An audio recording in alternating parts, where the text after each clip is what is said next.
రోటీ Kapda romance అనే movie చూసాను. ETV win లో ఉంది, థియేటర్ లో కూడా రిలీజ్ అయింది కానీ నేను చూడలేదు అన్నట్టు. సినిమా 2 hours 32 minutes ఉంది. 18+ ఫ్యామిలీతో చూసే సినిమా అయితే కాదు. రొమాంటిక్ సీన్స్ అండ్ బూతులు చాలా ఉన్నాయి అనమాట. సినిమా ఎలా ఉంది అంటే మాత్రం ఇదొక సస్తా వర్షన్ ఆఫ్ ప్యార్ కా పంచనామాలకు కనిపించింది అనమాట. సో స్టోరీ ఏంటంటే నలుగురు ఫ్రెండ్స్ ఉంటారు, నలుగురు ఫ్రెండ్స్ కి 4 లవ్ స్టోరీలు ఉంటాయి. వాళ్ళ లైఫ్ లో వచ్చిన లేడీస్ వాళ్ళ లైఫ్ ని ఎలా తలకిందులు చేశారనే దాని మీద ఉంటది అనమాట సినిమా అంతా కూడా. చాలా వరకు కూడా నాకు ప్యార్ కా పంచనామా టెంప్లెట్ ని వాడేసి మన మోడర్న్ ప్రాబ్లమ్స్ యూజ్ చేస్తూ చెప్పిన టెంప్లెట్ అవుట్డేటెడ్ సినిమాలే కనిపించింది అనమాట. నాకు కామెడీ వర్క్ గా లేదు, వాళ్ళు పెట్టుకున్న రీజన్స్ వర్క్ గా లేదు, క్యారెక్టర్స్ కి అంత పెద్ద డెప్త్ ఏది లేదు, మ్యూజిక్ అంతేమీ లేదు, పర్ఫార్మెన్స్ అయితే మాత్రం అడగద్దు ఈ సినిమా గురించి. ఏదో జరుగుతా ఉంది, జరుగుతా పోయింది. 2 hours 32 minutes సాగదీసి రయ్య సినిమాని. ఎంత అవుట్డేటెడ్ ఉందంటే ఈ సినిమా ఎప్పుడో లైఫ్ ఈస్ బ్యూటిఫుల్ ఉంది సారా, అలాంటి ఆర్క్స్ ఈ సినిమాలో కొట్టొచ్చినట్టు కనబడతాయి అనమాట. సినిమా మొత్తం కూడా మేల్ పర్స్పెక్టివ్ మీదే జరుగుతూ ఉంటది. వీళ్ళకి వాళ్ళ గర్ల్ ఫ్రెండ్స్ తో జరిగిన సిచ్యువేషన్స్ ఏంటి, వీళ్ళు ఎలా ఫీల్ అయ్యారు, అండ్ ఆల్సో జరిగిన సిచ్యువేషన్స్ ని కొంచెం ఎక్స్ప్లెయిన్ చేయడానికి ట్రై చేస్తారనమాట. బట్ ప్రాబ్లం ఏమొచ్చిందంటే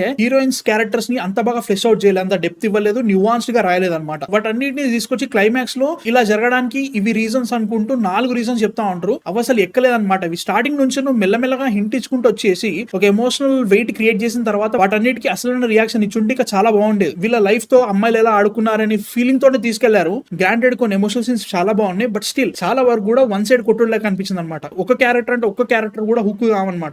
అది నాకు ప్రాబ్లం అనిపించేసింది. సినిమాలో జరిగే సీన్స్ అసలే లాగ్ గా ఉంటాయి, అంటే మధ్యలో సాంగ్స్ వస్తా ఉంటాయి. వాటి వల్ల సినిమాకి ఏ రకంగా కూడా యూజే కాలేదన్నమాట. ఒక విక్కీ క్యారెక్టర్ తప్ప మిగతా ఏ క్యారెక్టర్ కూడా వీళ్ళకంటూ ఒక unique set of character traits అంటూ ఏవీ లేవు. జస్ట్ ఏదో కాపీ పేస్ట్ లే కనిపించింది. వాళ్ళు చేసే జాబులు చేంజ్ చేశారు తప్ప వీళ్ళకంటూ యూనిక్ క్యారెక్టర్ ట్రేట్ అంటే ఎక్కడ అనిపించలేదు అనమాట. దాని వల్ల అరే సేమ్ ప్రాబ్లం కదా, రొటీన్ ఉందని ఫీలింగ్ వచ్చింది అన్నట్టు. సినిమాటోగ్రఫీ మాత్రం చాలా చాలా ఫ్లాట్ గా ఉంది. నాకు అసలు ఏది నచ్చలేదు. ఒక్క ఫ్రేమ్ అంటే ఒక్క ఫ్రేమ్ కూడా కలర్స్ వైజ్ గా మాత్రం చాలా బ్లండర్స్ తీసుకున్నారు. ఇంకొంచెం మోడర్నైజ్డ్, ఇంకొంచెం డార్క్ టోన్ తీసుకుంటే ఇంకా బాగుండేది అనిపించింది. మ్యూజిక్ అయితే మాత్రం నేను చెప్పినట్టు కానీ అసలు ఏ సీన్ ఎలివేటే చేయలేదు. రైటింగ్ కూడా అంత బాగా ఏమీ లేదు. టైం పాస్ కి చూడొచ్చా అంటే మాత్రం ఒకసారి చూడొచ్చు అనమాట. పర్లేదు ఒకసారి చూసేద్దాం అనే ఫీలింగ్ ఉంటే మాత్రం చూసేయండి, అంతవరకు ఓకే. నాకైతే మాత్రం సినిమా నచ్చలేదు అనమాట. లేడీస్ క్యారెక్టర్స్ ఇంకొంచెం బాగా రాసున్నా, వాళ్ళ మధ్యలో జరిగిన కాన్ఫ్లిక్ట్ ఇంకొంచెం బాగా డెప్త్ తో రాసున్నా గానీ సినిమా ఇంకా బాగుండేది అనే ఫీలింగ్ అనమాట. పర్ఫార్మెన్సెస్ అయితే మాత్రం పడుకోబెట్టారు, అది వేరే విషయం కానీ. But as a whole Roti Kapda Romance నాకు అంత బాగా నచ్చలేదు. So yeah, these are my thoughts on Roti Kapda Romance. మీరు చూసారా, చూడాలనుకున్నారు కింద కామెంట్స్ లో చెప్పండి. ఈ మంత్ లో కొన్ని స్పెషల్ వీడియోస్ రాబోతున్నాయి అనమాట. సో ప్లీజ్ సబ్స్క్రైబ్ చేసుకొని వెయిట్ చేస్తా ఉండండి. సూపర్ ఫన్ ఉంటుంది. సో యా, నెక్స్ట్ వీడియోతో మళ్ళీ కలుస్తాం. అంతవరకు మ్యాన్ ఆఫ్ ఫిక్షన్